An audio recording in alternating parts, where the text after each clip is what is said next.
أنا اسمي ندى وعندي 30 سنة. بس قبل ما أبدأ قصتي، يا ريت تشتركوا في القناة وتفعلوا زر الجرس وتسمعوا قصتي للنهاية. أنا اسمي ندى وعندي 30 سنة، مش متجوزة. عارفة إن نصيبي كان وحش جدا وتأخرت في الجواز وما بقاش في حد بيتقدم لي خالص، رغم إن أنا مقبولة. يعني مش هقول لكم إن أنا حلوة جدا، لكن مقبولة. شكلي مش وحش يعني. أبويا وأمي متوفيين وأنا كنت عايشة في شقة أبويا وأمي بعد ما توفوا، وليا أخت أكبر مني متجوزة من زمان جدا وعندها ولد وبنت. الولد عنده حوالي 17 سنة والبنت 12 سنة تقريبا. فطبعا علشان أنا مش متجوزة، فكنت ساعات كتير بروح أبيت عند أختي بدل ما أنا قاعدة في البيت لوحدي وزهقانة. وساعات هي كانت بتجيب الولاد ويجيكوا يقعدوا معايا في البيت يعني يومين تلاتة. ونفسيتي كانت وحشة جدا بسبب الموضوع ده. ما كنتش بعترض على قدر ربنا أو النصيب، على قد ما كنت بحسد صحباتي اللي من سني اللي متجوزين ومخلفين، والموضوع كان تعبني جدا نفسيا. آه، كنت بلهي نفسي بقى، كنت بشتغل، كنت بخرج بروح باجي. احنا الحالة المادية بتاعتنا يعني كانت كويسة جدا ووالدي يعني كان معايا عمارة، وكان بيأجر الشقة اللي فيها. وطبعا بعد ما هو توفى هو ووالدتي، الحاجات دي كلها كانت ليا انا واختي وكده. فطبعا بعد ما وزعنا الورث وكده، كان نصيبي كويس وكان بيدخل لي دخل كويس من العمارة دي. واختي كانت هي وجوزها يعني بيحبوا بعض جدا، وكانوا تحسهم كده لسه متجوزين جديد، رغم ان هم بقالهم اكتر من 18 سنة متجوزين. هي فرق السن بيني وبينها كبير. هي لما اتجوزت كنت انا تقريبا ما كملتش 20 سنة. ف يعني كنت بحسها زي امي كده وكنت كتير بروح اشتكي لها وبقعد افضفض معاها. وكانت دايما تقول لي ان شاء الله نصيبك هيجيلك وهتتجوزي وهتفرحي. بس انا بقى حاولت ان انا اشيل الفكره دي من دماغي بصراحه. وفي يوم لقيت اختي بتكلمني وبتقول لي تعالي اقعدي مع الولاد شويه، يعني علشان انا ورايا كام مشوار. بدل ما البنت تقعد لوحدها واخوها في الدرس وكده. كانت بتخاف على بنتها جدا. طبعا السن ده كان خطر، سن 12 سنة وكده. واخوها الكبير 17 سنة. فيعتبر هما الاتنين مش صغيرين يعني، او يعني اكيد يتخاف عليهم وكده في الزمن اللي احنا فيه. فكنت طبعا بروح اقعد مع الولاد بالساعات، ونقعد نهزر ونضحك مع بعض. وتامر ابن اختي ده كان عسل جدا وكان بيحبني قوي، وكان متعلق بيا اكتر من امه نفسها. وكان يقعد يقول لي يا خالته انتي صاحبتي، انتي قريبه مني والكلام ده كله. وطبعا انا كنت كمان بحبه وبحب شمس بنت اختي. كانت زي القمر، وكانوا دايما يقولوا لي ان هي طالعه لي يعني وشبهي وكده. كنت بقول لها يا رب حظك يبقى احسن مني وتتجوزي صغيره وتخلفي وتعيشي حياتك. الموضوع فعلا يا جماعة كان مؤثر عليا جدا. لدرجة ان انا ابتديت من فترة كده كنت بحلم احلام مش كويسة، وبتخيل ان انا متجوزة ومعايا راجل يعني، او معايا جوزي ودماغي كانت بتروح في الموضوع ده وبتاع اللي بيحصل بين الراجل ومراته وكده. بصراحة الموضوع كان مؤثر عليا جدا وابتديت كمان ان انا اتفرج على حاجات. طبعا انتوا فاهميني الفيديوهات الزرقاء دي، لدرجة إن أنا بقيت ما ينفعش يعدي يوم غير لما أتفرج على الحاجات دي. وطبعا كنت بعرف أبسط نفسي زي ما انتوا فاهمين، أو أي بنت اتأخرت في الجواز كانت بتعمل الحاجات دي، لأن هو ده الحل الوحيد اللي كان قدامي. بدل يعني ما أعمل حاجة غلط أو أعمل حاجة تغضب ربنا. بس في الفترة الأخيرة لما أختي ابتدت يعني تشتغل علشان تساعد في مصاريف البيت مع جوزها، لأن جوزها ما كانش بيرضى ياخد منها أي حاجة من الفلوس بتاعت أبويا وكده. فاضطرت يعني قالت له إن هي هتفتح مشروع. هو رفض في الأول، بس هي أصرت وفعلا فتحت محل فساتين. فطبعا كانت بتنزل تشتغل. وجوزها برضو كان رافض ياخد منها أي مساعدة، رغم إن هو كان تعبان في شغله جدا. ويا دوب المصاريف اللي كان أو القبض بتاعه أو الشغل بتاعه كان على القد خالص. فهي كانت متكفلة بأي حاجة تخص الولاد، من لبس، من دروس، من كل حاجة. وهو عليه بس مصاريف البيت علشان تخفف عليه يعني شوية وكده. فمن كتر ما أنا بروح أقعد عند أختي وكده، جوزها كان راجل محترم جدا، وكان يعني بيطلع الشغل من الساعة 7 الصبح، ما بيرجعش غير 10 12 بالليل، يا دوب ياكل لقمة ويخش ينام على طول. وكانت هي كده حياته، وكان في حاله خالص. وأنا الحقيقة كنت بحبه كمان، وكنت بحترمه جدا، لأن هو أكبر مني في السن بكتير. لأن هو كمان أكبر من أختي بحوالي 4 سنين، وأختي أكبر مني بسنين كتير. فطبعا كنت بقول له أصلا يا أنكل أو يا عمو، ما كنتش بقول له باسمه كده، لأن فرق السن كان كبير جدا بينا.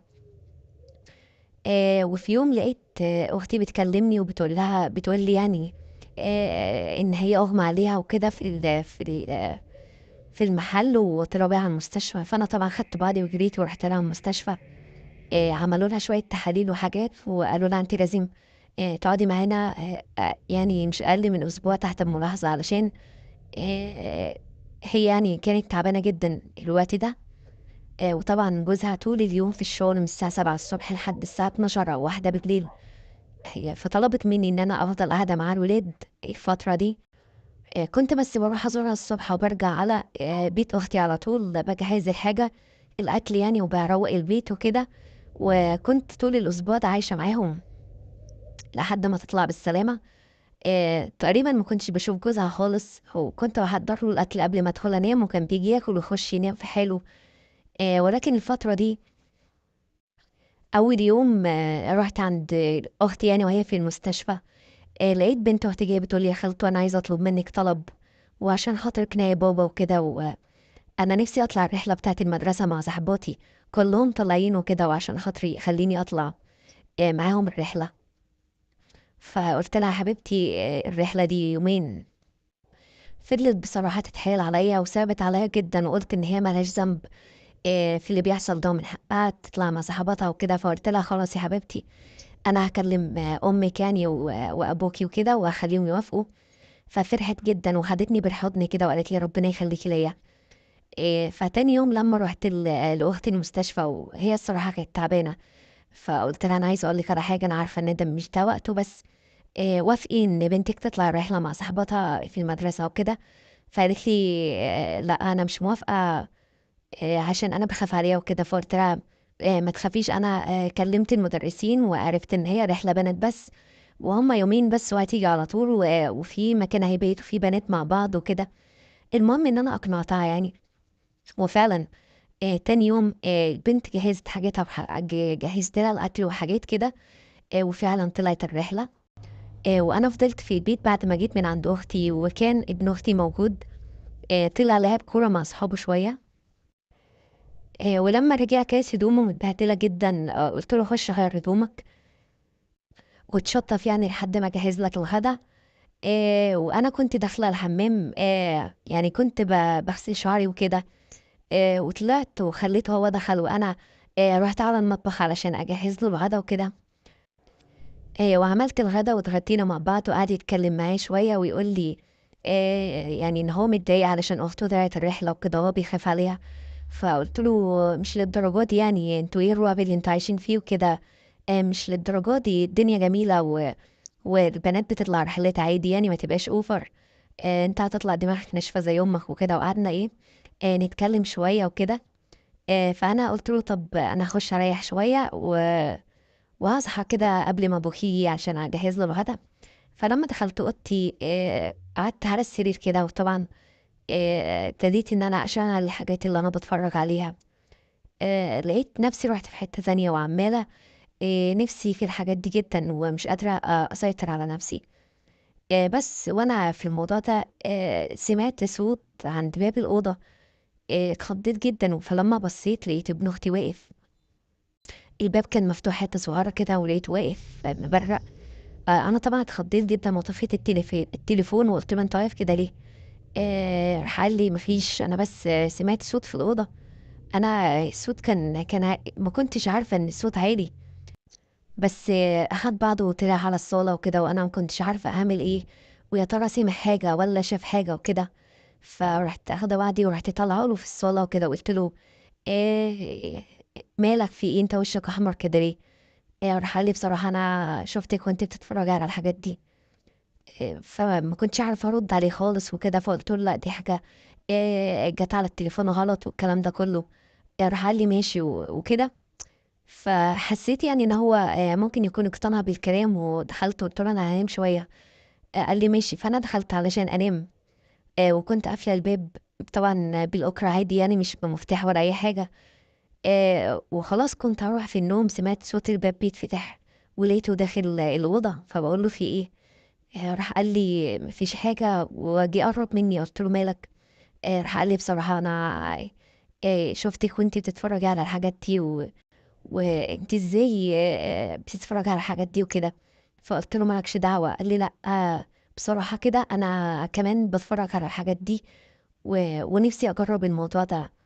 ايه رأيك نعمل كده مع بعض؟ فقلت له: انت اتجننت انت، انا خالتك وكده. راح قال لي: بقول لك ايه، انا صورتك وانتي بتتفرجي على الحاجات دي، فيا تسمعي كلامي يا اما هوري لماما الحاجات دي وبابا كمان.